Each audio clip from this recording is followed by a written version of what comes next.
Hello दोस्तों, मैं हूं अखिलेश और आप देख रहे हैं अखिलॉजी। दोस्तों, मैंने फिल्म देखी यूट्यूब पर महामुनि। महामुनि का मतलब होता है कि एक भाई है उसका नाम है महा और एक भाई है उसका नाम है मुनि। तो ये दो भाइयों की कहानी है और कैसे लास्ट में जाके दोनों भाइयों की कहानी मिक्स हो जाती है। यानी कि शुरुआत में अलग अलग कहानी चलती है दोनों भाइयों की, जो एक दूसरे को जानते भी नहीं है, पहचानते भी हैं और ना उन्हें मतलब है कि उनका कोई दूसरा भाई। बस दिमाग में था कि हाँ मेरा कोई भाई था जो बचपन में था, लेकिन अब कहाँ है, कैसा है, किस हाल में, इन दोनों को नहीं मालूम। दोनों अलग अलग ज़िंदगी अपनी जी रहे हैं और लास्ट में जाके इन दोनों की ज़िंदगी कैसे मिल जाती है और क्या ट्विस्ट होता है, यही इस फिल्म में है।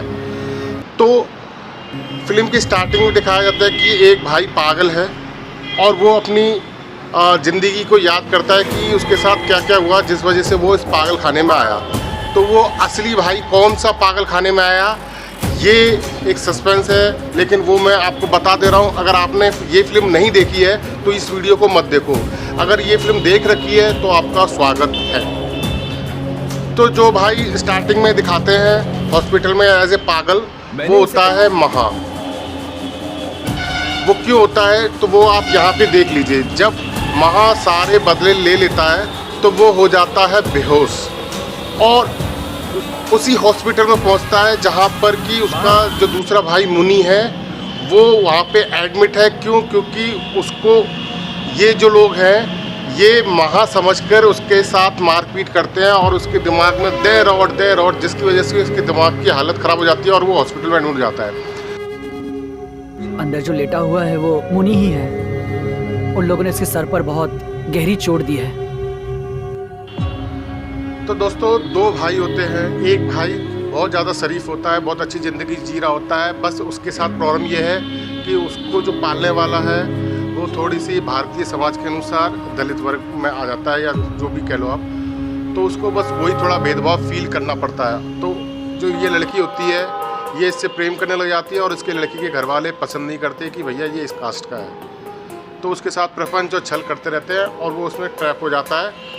और इधर ये भाई साहब जो महादेव होते हैं, दूसरा भैया, वो गरीबी से इतना जूझ रहा है तो वो मजबूरी में एक नेता का दायां हाथ बन जाता है और नेता उससे मर्डर चोरी वोरी ये सब सारे काम करवाते हैं। और जब देखता है नेता कि उसके बहुत सारे दुश्मन हो गए तो वो राजनीति में घुस जाता है, क्योंकि पैसा होता है उसके पास, तो उसकी ज़िंदगी तो सुरक्षित हो जाती है। लेकिन इसकी ज़िंदगी खतरे में पड़ जाती है कि लोग समझते हैं कि यही है असली गुनहगार और इसी को कहते हैं कि इसको हम जान से मार देंगे। तो ये नेता से कहता है भैया मुझे बचा लो और नेता यहाँ दोगलापंथी कर जाता है। तो इसके चक्कर में ये जो भाई मुनि, जिसको दूर से क्राइम से कोई लेना देना नहीं था, वो फंस जाता है और लोग महादेव समझ के उसकी पिटाई कर देते हैं। दे सरिया उसके सर पे।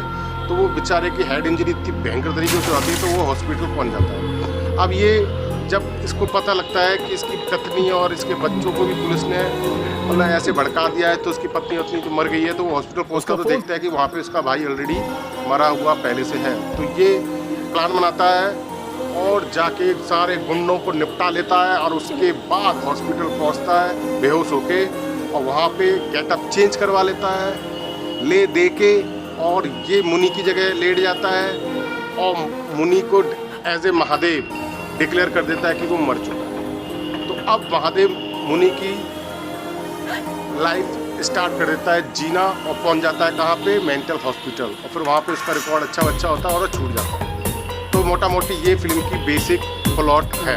तो इस फिल्म की जो सबसे बेस्ट चीज़ है वो है इस फिल्म का बैकग्राउंड म्यूज़िक। एक ऐसा बैकग्राउंड है जिसकी वजह से पूरी फिल्म में आपका इंटरेस्ट बना रहता है। मीन्स पर्दे पे चाहे कुछ भी चल रहा हो, लेकिन बैकग्राउंड म्यूजिक की वजह से वो इतना सीरियस, इतना इंटेंस नज़र आता है कि ऐसा लगता है कि हाँ देखते रहें। लेकिन शुरुआत में आपको कुछ समझ में नहीं आएगा।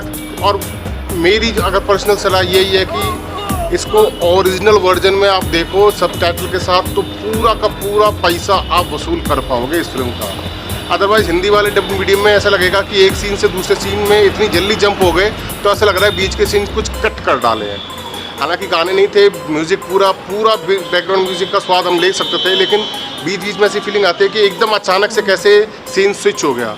तो वो स्विच कैसे हुआ, उसका असली मज़ा तो आप ओरिजिनल फिल्म में ही ले सकते हो। तो ये बात आपको क्लियर हो गई कि पागल खाने में कौन था। पागल खाने में ये वाला भैया था महादेव, जिसे कहते हैं महादेव। और महादेव बहुत गरीबी से गुजर रहा है, जिसको पैसे की ज़रूरत है, इस चक्कर में वो एक नेता के चक्कर में पड़ जाता है, जिसको कि बड़ा आदमी बनना था, विधायक बनना था, नेता बनना था, जो भी, तो वो तो बच जाता है, नेता विधायक बन जाता है इसीलिए, लेकिन उसके जो ये काम करता है उसकी वजह से ये फंसा रहता है, लोग इसको मारने के पीछे पड़ रहते हैं। तो ये उससे कहता है भैया पैसे वैसे कुछ दो, और वो उसे धोखा दे देता है, वो धोखा दे देता है। तो सारे इल्ज़ाम इसी पे आ जाते हैं मर्डर के, और पुलिस भी इसे ढूंढ रही होती है इनकाउंटर करने के लिए, ताकि ये आगे चल के इस नेता की जो राजनीतिक सफ़र है उस पर कोई भी बाधा ना बने।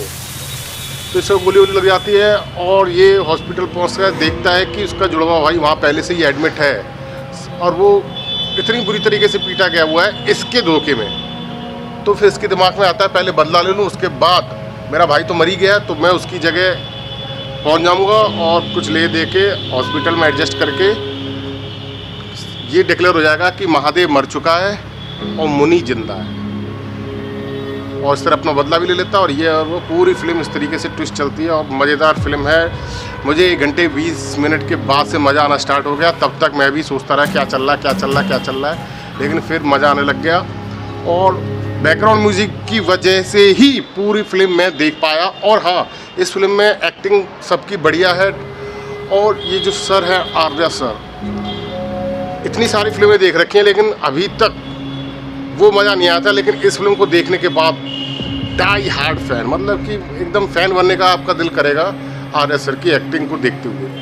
हालांकि पूरी टीम ही बधाई की पात्र है, लेकिन फिर भी आर्या सर की एक्टिंग बहुत ज़्यादा अच्छी लगी मेरे को। तो ओवरऑल ऐसी फिल्म है ये कि एक बार में देख जाओगे आप। शुरुआत में लगेगा क्या चल रहा, लेकिन वो बैकग्राउंड की म्यूज़िक जो इतना तगड़ा है, इतना खतरनाक है, उस वजह से फिर आप वो भी सीन सारे झेल जाओगे। और मुझे 1 घंटे 20 मिनट के बाद से बहुत ज़्यादा इंटरेस्ट आने लग गया, और फिर तो मैं रुका ही नहीं। लेकिन शुरुआत में मुझे थोड़ा सा लग रहा था क्या चल रहा है। तो इस तरीके से फिल्म, और बीच में जो उपदेश और ये सब दे रखे हैं वो थोड़ा नमक मिर्च अच्छा लगा फिल्म में, और वास्तव में उनमें मीनिंग है, लेकिन फिल्म की स्टोरी का उससे कोई लेना देना नहीं है। बस वो एक इस टाइप का डायलॉग डिलीवरी इसीलिए है ताकि ये आपको ये पता लगे कि मुनि के जो विचार हैं वो कितने अच्छे पवित्र हैं, संसार को लेके कितने धार्मिक तरीके से या वैज्ञानिक तरीके से वो सोचता है। और इधर जो महादेव होता है वो उससे प्रैक्टिकल बातें उसे समझ में आती हैं, ज्ञान की बातें उसे समझ में नहीं आती हैं। तो 2 अलग अलग टाइप के भाई हैं, एक भाई इस रास्ते पे है, दूसरा भाई उस रास्ते पे है, और लास्ट में जाके दोनों के रास्ते कैसे मिल जाते हैं।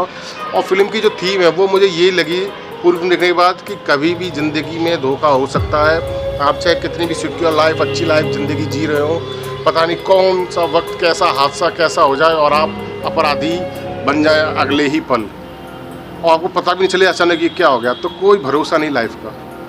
तो हमेशा मानसिक रूप से तैयार हो कि बुरा वक्त कभी भी आए तो अपनी दिमाग का संतुलन है वो ख़राब नहीं करना, और फिर बाकी जो होगा उसमें आप कुछ कर ही नहीं सकते, क्योंकि फिर किस्मत एक जो चीज़ है उसके आप नहीं पलट सकते।